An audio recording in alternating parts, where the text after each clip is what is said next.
L'air est dense, un mélange étouffant d'encens lourd, d'huile de myrrhe et d'une odeur subtile, presque imperceptible de peur.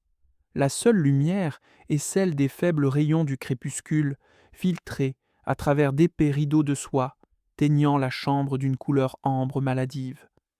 Nous ne sommes pas dans la magnificence de Suse ou de Persépolis. Nous sommes dans les profondeurs de la forteresse privée du roi, le harem.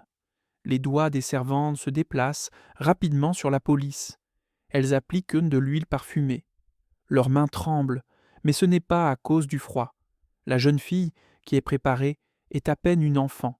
Ses clavicules saillent fragiles sous le fin voile. Elle ne sait pas si elle est la numéro 100 ou la numéro 1000. Les chiffres ont perdu tout sens dans ce labyrinthe. Elle ne connaît qu'une vérité. Une vérité qui glace le sang dans ses veines.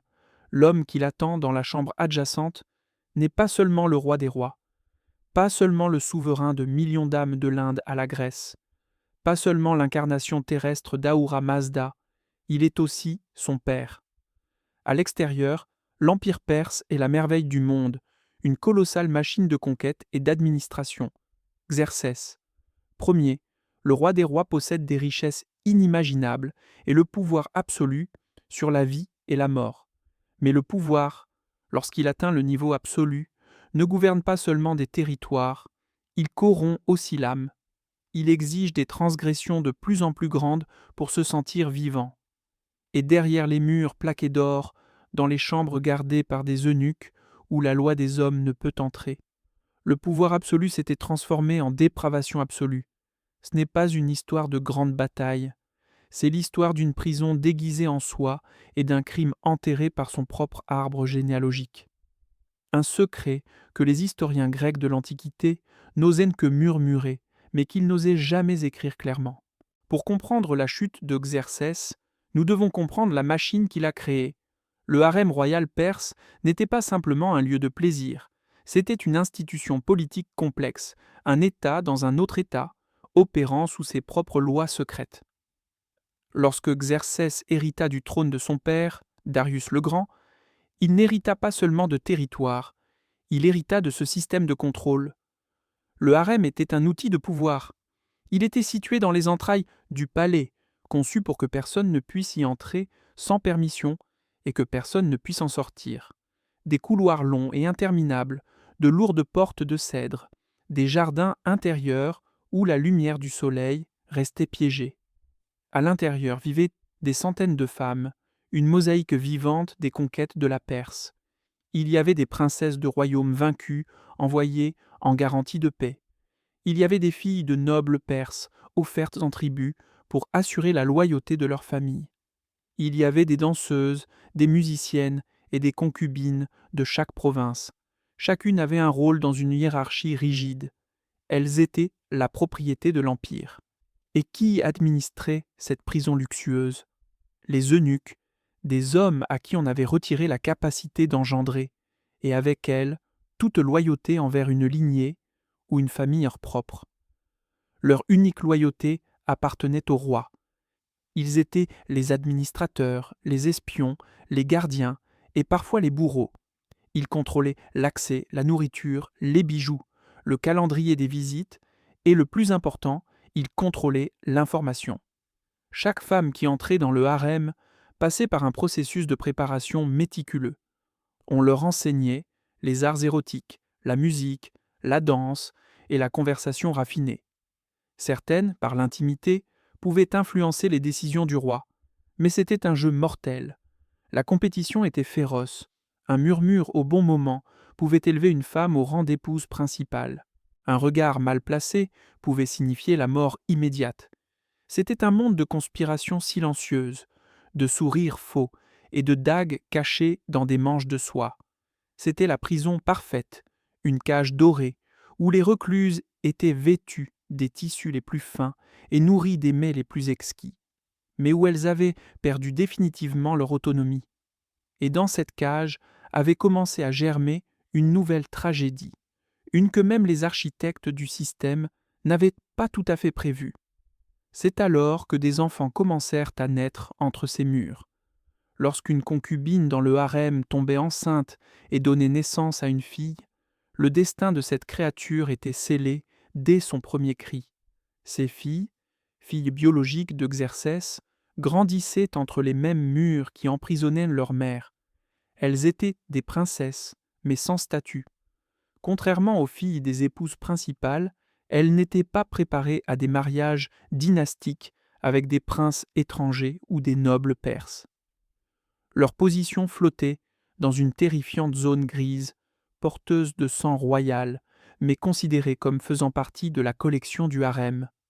Dès leur enfance, leur monde était ce labyrinthe.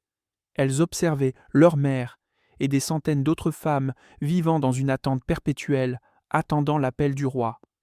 Elles respiraient l'atmosphère oppressante de la rivalité, de la jalousie et de la soumission sexualisée. Notre regard omniscient voit leur endoctrinement. Elles apprenaient à marcher, à parler, à utiliser leurs yeux, mais surtout, elles apprenaient l'obéissance absolue. On leur enseignait que leur corps ne leur appartenait pas, ils appartenaient à l'Empire, et l'Empire était le roi. Pendant ce temps, l'homme qui les avait engendrés changeait. Xerxès, après ses défaites militaires catastrophiques contre les Grecs, en particulier à la bataille de Salamine, il devint progressivement plus paranoïaque et cruel. Il avait tenté de conquérir le monde extérieur et avait échoué. Maintenant, il se repliait vers l'intérieur, déterminé à régner comme un dieu absolu sur le seul monde qu'il contrôlait totalement, le harem. C'est ici que la psychologie du pouvoir illimité commence à pourrir. Quand vous pouvez avoir tout ce que vous désirez, instantanément, la gratification devient ennuyeuse. Quand des centaines des femmes les plus belles de l'Empire sont prêtes à se soumettre, la beauté devient triviale. La soumission perd son goût. Le pouvoir absolu ne cherche plus la satisfaction, il cherche la transgression. Il a besoin de stimuli plus forts, de nouvelles frontières à violer, juste pour sentir qu'il reste absolu. Les historiens grecs comme Hérodote enregistrèrent les premiers signaux d'alarme. Ils relatèrent l'obsession de Xerxès pour l'épouse de son propre frère, Macistès. Rejeté, le roi détourna son attention vers la fille de celle-ci, sa propre nièce, la forçant à une relation. Un pattern se formait. Les limites de la famille, du sang commençaient à s'effacer dans l'esprit d'un homme qui se croyait divin. Pour Xerxès, tout et tous était une extension de sa propre volonté. Il gouvernait des nations, il possédait des femmes, et de manière terrifiante, il possédait les enfants qu'il créait. À mesure que ces filles nées dans le harem atteignaient la puberté, l'ambiguïté de leur statut se transformait en sentence. Elles n'étaient pas envoyées en mariage, on ne leur permettait pas de partir. Elles étaient retenues pour un but non dit. Elles restaient là, à portée de l'homme même qui les avait engendrées. Les eunuques le savaient, les servantes le savaient, leur mère le savait, et s'horrifiaient en silence. Mais dans le harem, le silence était le seul mécanisme de survie. Quiconque osait parler, même murmurer, disparaissait simplement. La machine de contrôle fonctionnait à la perfection. Elle était conçue pour protéger les secrets du roi à tout prix. La transgression n'était plus seulement une idée, elle devenait une pratique. L'historien grec Ctésias, qui servit comme médecin à la cour perse et eut accès aux archives royales, insinua les profondeurs de cette corruption. Bien que ses œuvres ne survivent qu'en fragments, ses récits peignent un tableau de décadence morale extrême, où les tabous les plus sombres étaient la norme dans le palais. Pour les jeunes princesses, la coercition était absolue. Comment pouvait-on refuser l'homme qui était simultanément son père, son roi et son dieu terrestre ? Elles étaient des prisonnières nées dans la cage, élevées pour le plaisir du geôlier. Le système ne le permettait pas seulement, il le facilitait activement. Les eunuques, dont la seule fonction était de satisfaire les désirs du roi, étaient les chargés de préparer et de livrer ces jeunes filles. Il n'y avait pas de moralité dans la transaction, seulement de la logistique. L'architecture du harem aidait au secret. Des chambres isolées, connectées par des passages cachés, assuraient que ce qui se passait dans les appartements privés du roi restait invisible pour le reste du palais. Xerxès, isolé par son propre pouvoir, ne voyait plus des personnes, il voyait des objets pour son usage. La déshumanisation était totale. Ces filles n'étaient pas de la famille, elles étaient le produit le plus exclusif de sa collection. Les utiliser était l'affirmation maximale de sa domination sur la création elle-même. L'atmosphère dans le harem devint plus lourde, plus paranoïaque. Les mères tentaient de cacher leurs filles, mais c'était inutile. Les eunuques tenaient des registres précis. Quand le roi en réclamait une, il n'y avait pas d'appel. L'homme qui avait fouetté la mère, l'aile ponte avec des chaînes pour l'avoir défiée, exerçait maintenant la même tyrannie irrationnelle sur son propre sang. L'empire extérieur commençait à montrer des fissures, mais l'empire intérieur, celui de son palais, s'était transformé en un royaume de cauchemars.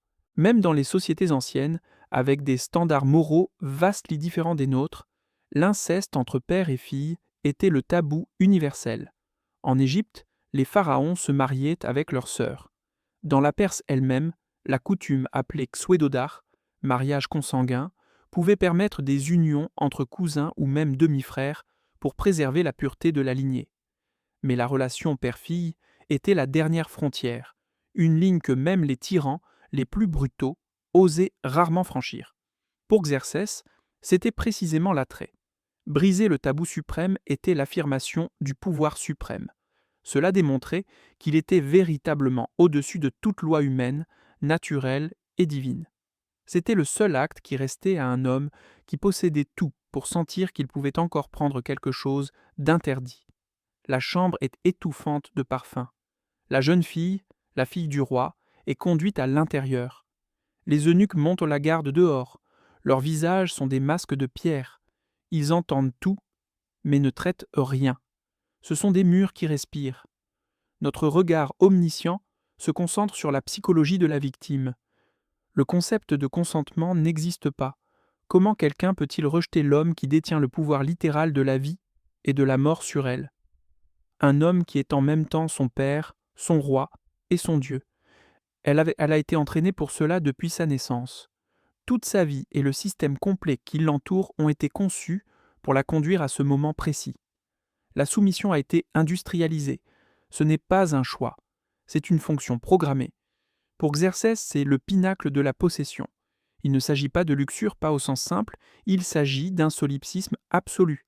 C'est l'acte de consommer sa propre création, un cycle pervers de contrôle, où il est à la fois le créateur de la vie et son consommateur. C'est la démonstration finale que sa domination n'a pas de limite.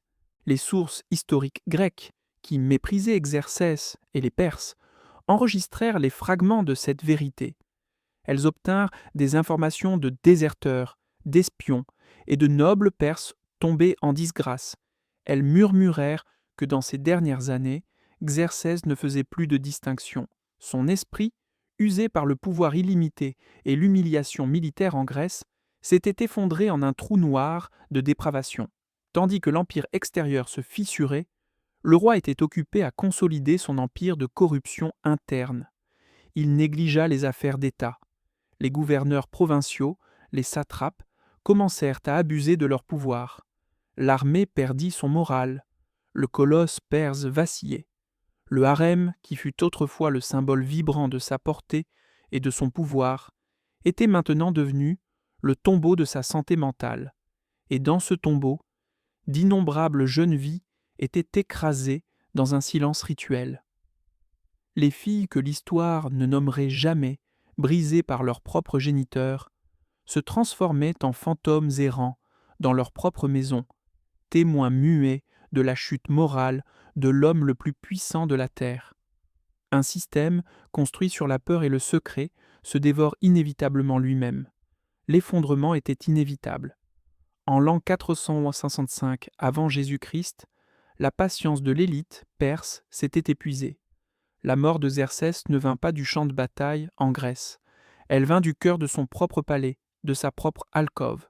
Le conspirateur principal fut Artaban, le capitaine de la garde royale, l'homme le plus proche du roi, le gardien de sa vie, l'homme qui savait peut-être trop sur ce qui se passait derrière les portes fermées. Il agit en complicité avec un eunuque de haut rang, Aspamitrès, l'un des administrateurs de la même dépravation que le roi avait cultivée. Une nuit, Artaban entra dans les appartements royaux. La mort fut rapide et brutale. L'homme qui se croyait un dieu, l'homme qui avait violé toutes les lois naturelles, mourut sous la lame de son propre serviteur. Le silence forcé du harem se brisa. Des cris, le choc du métal, du sang tachant, les coûteux tapis perses. Le chaos s'empara du palais. Eunuques et gardes luttèrent pour le contrôle. Artaxercès, le fils de Xerxès, agit avec rapidité, accusant son frère aîné Darius du meurtre et l'exécutant immédiatement, consolidant ainsi son propre accès au trône. Et les femmes du harem, ces centaines de vies, quand le dieu tomba, leurs sacrifices furent abandonnés parmi les décombres. Elles ne furent pas libérées, elles furent simplement transférées d'être la propriété d'un roi mort à être la propriété du suivant. Pour ces filles brisées, il n'y eut pas de justice, pas de libération. La mort de leur abuseur ne fut que le début d'un nouveau cycle sous un nouveau maître. La machine du harem restait intacte. Qu'a laissé derrière lui Xerxès? Il n'a pas laissé un empire plus fort, il a laissé un empire humilié par les Grecs, un empire qui avait atteint son zénith et commencé son déclin irréversible. La grandeur architecturale de Persépolis et de Suse n'était plus qu'une coquille vide, une carapace qui cachait la pourriture interne. Mais son legs le plus terrifiant n'était pas ses palais, c'était la malédiction du pouvoir absolu. La véritable malédiction du harem était systémique. C'était un système conçu pour dépouiller un groupe de personnes, les femmes, de leur humanité et pour octroyer un pouvoir divin à un seul homme. Et dans ce système, la tragédie n'était pas un accident, c'était une certitude. Le pouvoir absolu est une maladie héréditaire qui se transmet de roi à roi, corrompant chaque génération. L'histoire est écrite par les vainqueurs. Elle enregistre le nom de Xerxès, d'Artaxercès et d'Alexandre le Grand, l'homme qui réduirait finalement Persépolis en cendres. Mais l'histoire n'enregistre le nom d'aucune des filles de Xerxès nées dans le harem. Elles restent anonymes pour toujours. Elles sont des fantômes dans les annales, des statistiques silencieuses du véritable coup du pouvoir. Leur existence ne survit que comme des murmures grotesques dans les textes de leurs ennemis. Un rappel que les crimes les plus horribles ne se produisent souvent pas sur le champ de bataille, mais dans des chambres scellées, protégées par le silence et la complicité de tout un système. L'histoire de Xerxès et de son harem n'est pas seulement un chapitre sombre de l'ancienne Perse, mort et enterré il y a 2 millénaires et demi. C'est un avertissement éternel sur la nature du pouvoir sans contrôle. Les murs de pierre de Persépolis sont tombés, mais les harems invisibles se construisent constamment autour de nous.